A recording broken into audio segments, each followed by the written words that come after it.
Pemirsa, Asari, pendiri pondok pesantren di Pati, Jawa Tengah, tersangka pencabulan terhadap puluhan santriwati ditangkap polisi. Tersangka sempat mangkir dan kabur dari panggilan pemeriksaan polisi.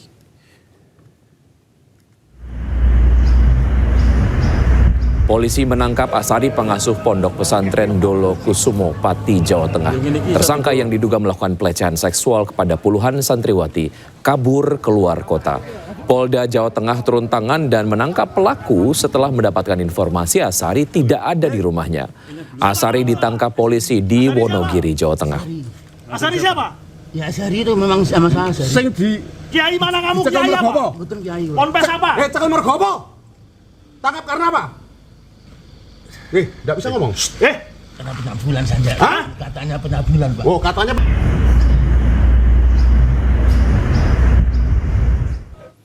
Ya, untuk mengetahui informasi terkini kita sudah terhubung dengan rekan Vindi Agil di Pati, Jawa Tengah. Selamat siang Vindi, apakah pelaku sudah tiba di Polres Pati pasca penangkapan beberapa waktu yang lalu? Baik, selamat siang Wiki yang ada di studio dan pemirsa yang ada di rumah. Saat ini saya masih standby di depan Polresta Pati untuk menunggu kedatangan Asari, pemilik pondok pesantren yang diduga mencabuli lebih dari 50 santriwati, yang mana mereka ataupun Asari ini ditangkap oleh pihak Jatanras dan Polresta Pati beserta gabungan dari aparat setempat di daerah Wonogiri. Dapat kami informasikan Wiki, sebelumnya itu Asari ini melakukan ataupun kabur di area Kudus, kemudian bergeser ke arah Bogor, lalu ke daerah Jakarta, kemudian balik ke area Surakarta, kemudian berakhir di area Wonogiri dan ditangkap oleh pihak Jatanras serta Polresta Pati. Pihak dari Asari ini ditetapkan sebagai tersangka sejak tanggal 28 bulan kemarin, dan pada tanggal 4 Mei tahun 2026 dia dipanggil lagi oleh pihak kepolisian untuk memenuhi panggilannya, akan tetapi tidak datang sampai akhirnya ditetapkan sebagai DPO atau buronan oleh pihak Polresta Pati. Begitu Wiki yang ada di studio. Ya, mengikuti informasi terkait dengan tertangkapnya tersangka begitu beberapa waktu yang lalu di depan pesantren dilakukan demonstrasi dari keluarga santri dan juga santriwati. Apakah kondisi serupa juga sekarang terjadi di Polres Pati, Vindi? Bagaimana, bisa diulangin? Adakah kumpulan massa ataupun masyarakat yang kemudian nampaknya menunggu kedatangan dari tersangka sendiri ke Polres? Oke Wiki, saat ini Polresta masih tampak sepi ya, karena dijadwalkan Asari ini datang di Polresta Pati itu sekitar waktu pukul 13 waktu Indonesia bagian Barat. Kemungkinan Asari ini datang beserta rombongan dari Polresta Pati pukul segitu. Kemudian dari pihak kepolisian menyatakan bahwasanya nanti sekitar pukul 1 siang juga akan dilakukan konferensi pers, dan kita juga tidak bisa mengetahui nanti ada massa ataupun bagaimana terkait kedatangan Asari ini, karena kita belum mendapatkan info lebih lanjut dari pihak-pihak terkait. Begitu. Baik, karena ini kemudian menjadi satu kasus yang mendapatkan perhatian dari masyarakat begitu. Vindi, terima kasih atas informasi yang Anda sudah sampaikan. Selamat bertugas kembali. Ya, pemirsa, kita ke informasi berikutnya. Kasus Kiai diduga cabul terhadap puluhan santriwati di Pati mendapatkan perhatian khusus dari Kementerian Pemberdayaan Perempuan dan Anak Republik Indonesia. Kementerian PPA akan menutup permanen pondok pesantren Dolo Kusumo.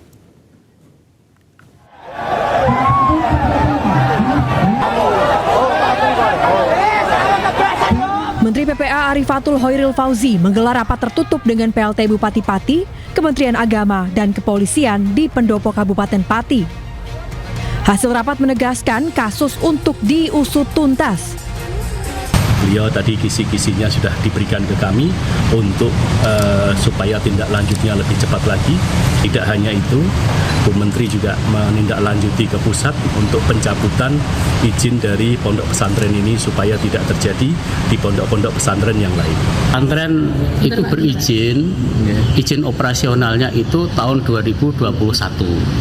Itu sudah ada izin sampai hari ini, ya, sampai hari ini. Dari ini itu siswanya tidak boleh menerima siswa lagi. Tapi waktu sampai kapan itu kita nunggu perkembangan. Kementerian PPA juga akan menutup permanen Pondok Pesantren Dolokusumo di seluruh jenjang pendidikan. Diduga, jumlah korban pencabulan masih terus bertambah. Pemerintah Kabupaten Pati meminta para korban untuk buka suara.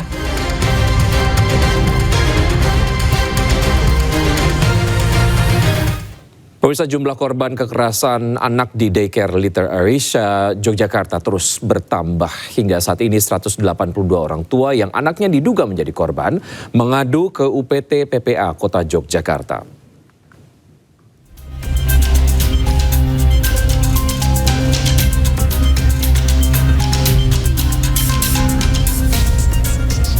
Jumlah korban kekerasan anak di daycare Little Arisha, Yogyakarta masih terus bertambah. Hingga saat ini sedikitnya 182 orang tua mengadu ke unit pelaksana teknis perlindungan perempuan dan anak UPT PPA Yogyakarta.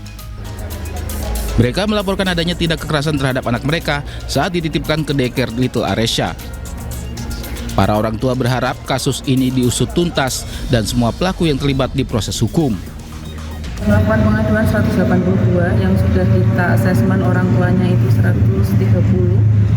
Kemudian yang kurang lebih sekitar 50 atau 40 gitu yang untuk yang sudah memang mau berproses hukum dan hari ini dibuatkan untuk proses surat kuasa khususnya. Hanya merasakan saja terkait dengan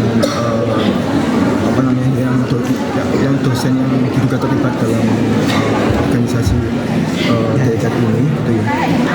Harusnya yang namanya penasehat ya, atau struktur yang paling atas itu juga pasti mengetahui apa yang terjadi di dalam daycare Arisha seperti itu. Jadi logika kami kok berbicara atau mensinyalir tetap yang oknum dosen tersebut terlibat dalam kasus ini. Sebelumnya, polisi telah menetapkan 13 orang tersangka yang terdiri dari ketua yayasan, kepala sekolah, dan para pengasuh. Kasus ini bermula dari informasi masyarakat dan keterangan sejumlah orang tua yang menduga adanya kejanggalan di daycare tersebut. Satreskrim Polresta Yogyakarta kemudian melakukan penggerebekan dan menemukan adanya tindak kekerasan terhadap anak-anak di lokasi. Rata-rata korban usianya masih di bawah 2 tahun. Tim Liputan iNews melaporkan. 1 bulan tidak diangkut, sampah menumpuk di sepanjang pesisir Kalibaru, Cilincing, Jakarta Utara. Setiap hari volume sampah kian bertambah karena warga mengaku tidak punya tempat lain untuk membuang sampah.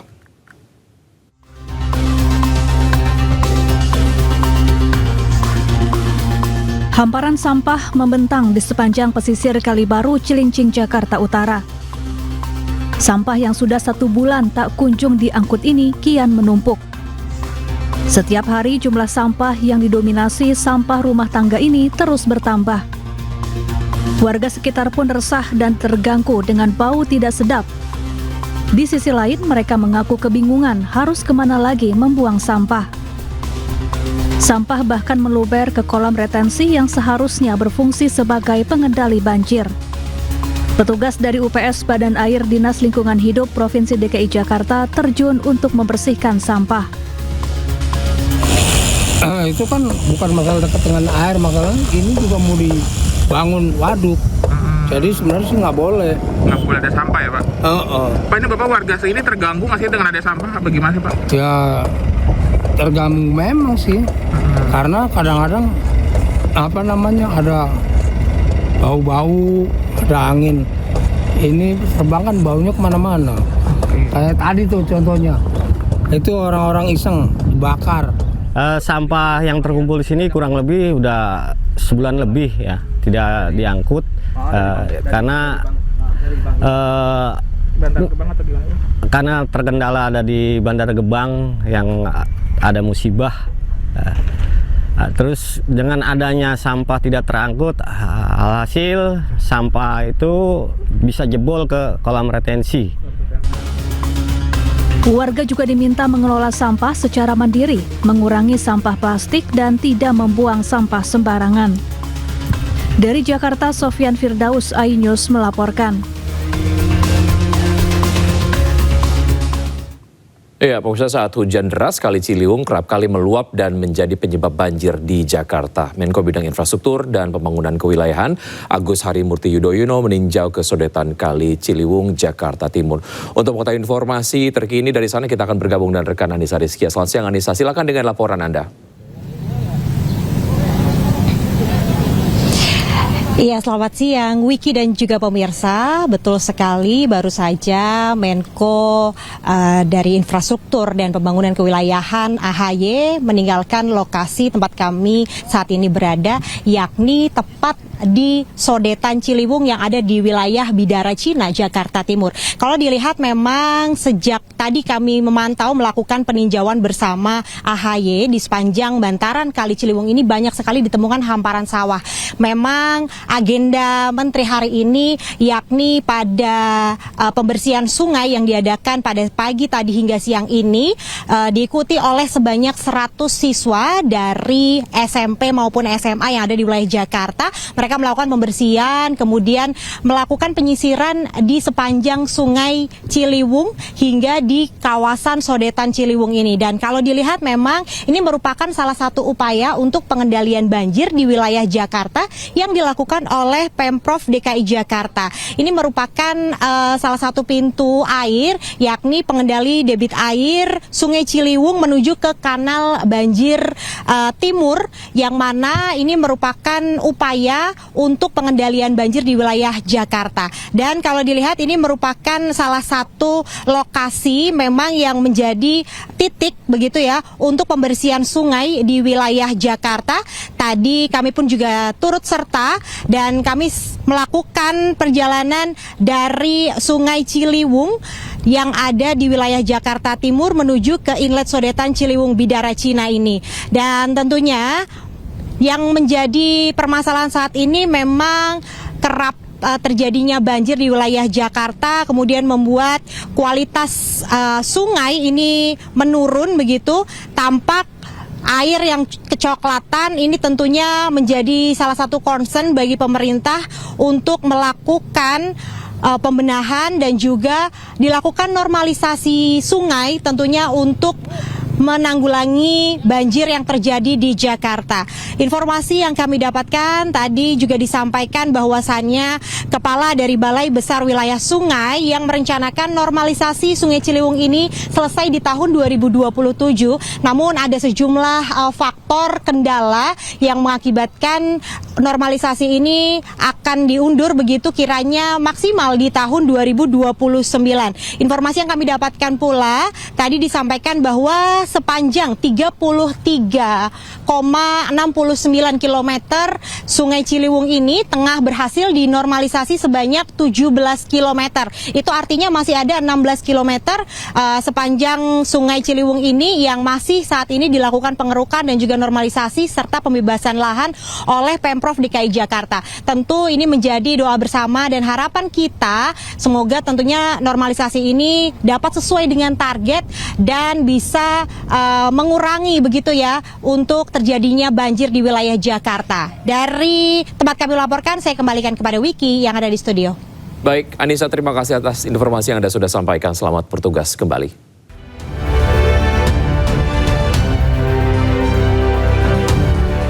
Terima kasih Anda masih bergabung sama kami. Pemirsa, ruang sidang perkara pembunuhan sadis satu keluarga di Indramayu, Jawa Barat ricuh saat agenda pemeriksaan saksi ahli forensik berlangsung. Ruang sidang yang mulanya hening berubah menjadi area pelampiasan emosi keluarga korban.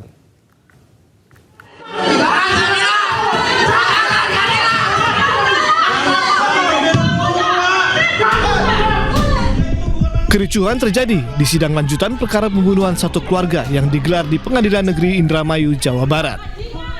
Pihak keluarga korban marah dan berteriak agar kuasa hukum terdakwa tidak terus membela kliennya. Kericuhan bermula saat terdakwa melalui kuasa hukumnya memberi pernyataan pada saksi ahli forensik yang dihadirkan dalam persidangan. Menurut kuasa hukum terdakwa, ada keterangan yang tidak sesuai antara berita acara pemeriksaan dengan hasil otopsi forensik yang dilakukan. Yang disampaikan adalah ahli forensik itu yang keempat itu semuanya meninggalnya pakai benda tumpul. Pakai benda tumpul apapun ceritanya. Dan pembelanya ini untuk kuasa terdakwa masih ngotot. Dibulak balik pertanyaannya, dibulak balik, tetap apapun ceritanya salah. Sehingga membuat kemarahan kita ini. Kericuhan ini sempat membuat sidang terhenti, namun kembali dilanjutkan. Sidang akan kembali dilanjutkan pada Rabu 13 Mei pekan depan.